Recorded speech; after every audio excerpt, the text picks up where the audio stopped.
आप सभी को प्रणाम। आइए आज हम मोटिवेशन स्टोरी आप सभी को सुनाएंगे जो बहुत ही सुंदर है। पूर्व जन्म की स्मृति।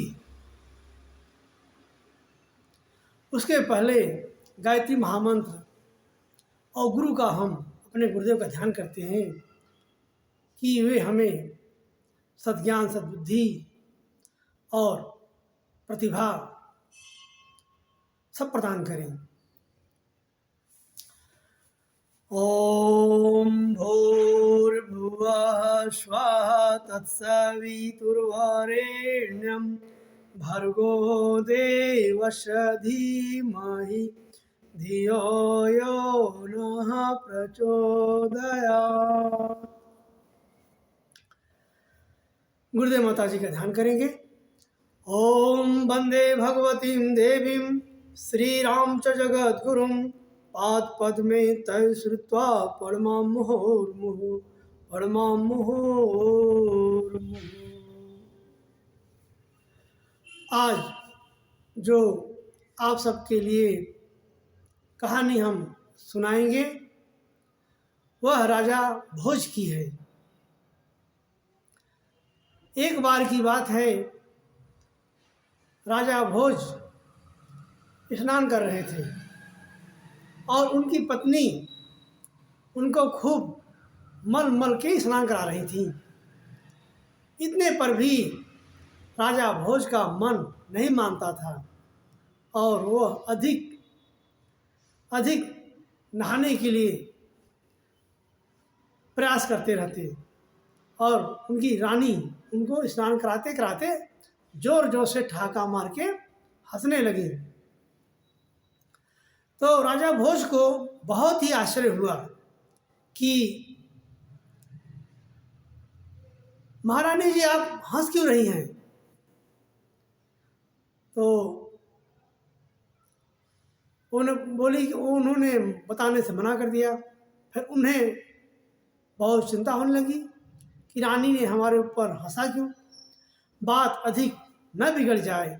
इसलिए उन्होंने कहा कि यह बात हम आपको बता नहीं सकते, ये बात हमारी बहन आपको बताएगी। पड़ोस में ही हमारी बहन रानी है, उस राज में आप जाओ और हमारी बहन से आप पूछेंगे तो वे ही बताएंगी कि मैं क्यों हंसी, मेरे हंसने का कारण वही बताएंगे। तो राजा भोज के मन में यह बात चुभ गई थी कि मेरी रानी क्यों हंसी। तो उन्होंने तुरंत घोड़े पर सवार होके रानी के बहन के पास दूसरी नगरी में पहुँचे। रानी ने उन्हें देखा और उनका सम्मान किया और महल में उनके सम्मान के साथ महल में बुलाया, अपने रनिवास में बुलाया और बैठाया। बोला कि आप जिसलिए आए हैं मुझे पता है, आप इसलिए आए हैं कि मेरी बहन आपको स्नान कराते समय क्यों हंसी। ये कहानी बहुत ही सुंदर है।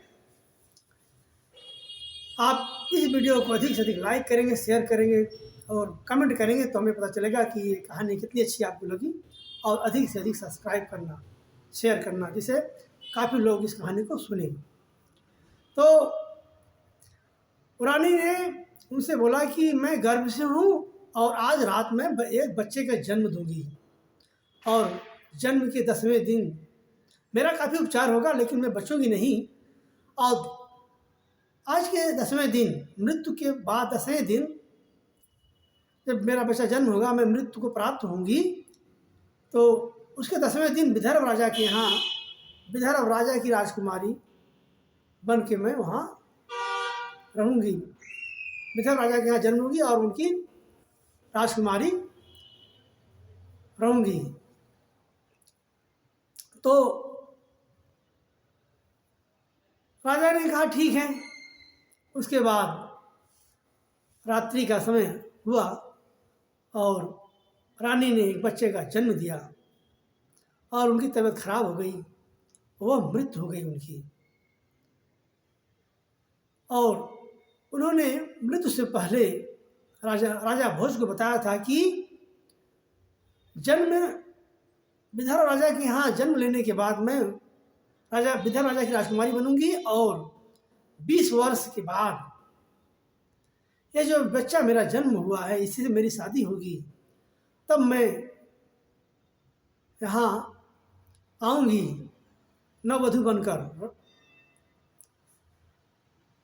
राजकुमार की रानी बनकर मैं नववधू बनकर यहाँ आऊँगी, और तब मैं यह हाल आपको बताऊंगी कि मेरी बहन क्यों हंसा था। इसका उत्तर मैं उचित समय आपको दूंगी, अभी मैं नहीं दे सकती, 20 वर्ष तक आपको इंतजार करना पड़ेगा।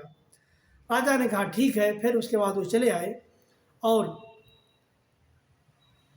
जो लड़का जन्मा था वो बीच बीच में पता करते वो शिशु अच्छा है कि नहीं, स्वस्थ है कि नहीं। धीरे धीरे 20 साल बीत गया। चूँकि उनकी रिश्तेदारी थी तो राजा भोज को भी निमंत्रण आया, और वो भी वो शादी में गए विदर्भ राजा के यहाँ।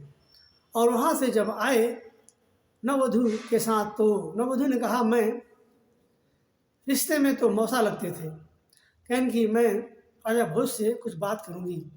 तो उनका रिश्ता था, कोई बुरा भी नहीं माना, तो पद में मौसा भी लगते थे।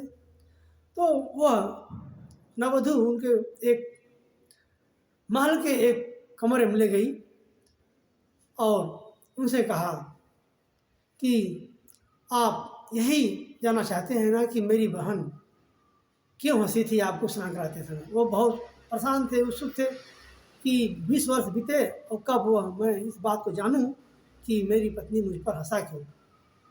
तो वह नववधू ने बताया कि मेरी बहन आप पिछले जन्म में आपकी माता थी, और आपको जब स्नान कराती तो आप स्नान नहीं करते, हाथ छुड़ा के भागते थे। थोड़ा भी स्नान करने में आपको बहुत परेशानी होती थी, बार बार आपको पकड़ती थी और बार बार आप भागते, तो आप स्नान जल्दी नहीं करते, बहुत परेशान करते। और इस जन्म में यह परिवर्तन देखकर रानी को, जो आपकी पत्नी है, उनको हंसी आ गई। और यही बात हमारे ऊपर भी घटी है। जिस बच्चे को मैंने जन्म दिया था 20 वर्ष बाद उसी बच्चे से मेरी शादी हो रही है। अगर मैं यह रिश्ता बता दूं तो संबंध बिगड़ जाएगा। पूर्व जन्मों के संबंध और संबंधियों को बताया नहीं जाता, इससे लाभ कम हानि ज़्यादा होती है।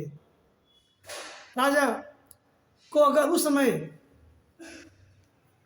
उनकी रानी की बहन बता देती तो उनका जो राजवंश था, उनका जो परिवार था, बिखर जाता और उनके वंश आगे नहीं बढ़ता, पुत्र नहीं होता, क्योंकि तब राजा भोज उनको माता मानने लगती। इसलिए इस बात को छिपाया गया। नववधू ने कहा इसीलिए बात को छिपाई, मेरी बहन नहीं तो आपका रिश्ता माता और पुत्र बदल जाएगा और पति पत्नी का रिश्ता नहीं रह जाएगा, फिर आपका परिवार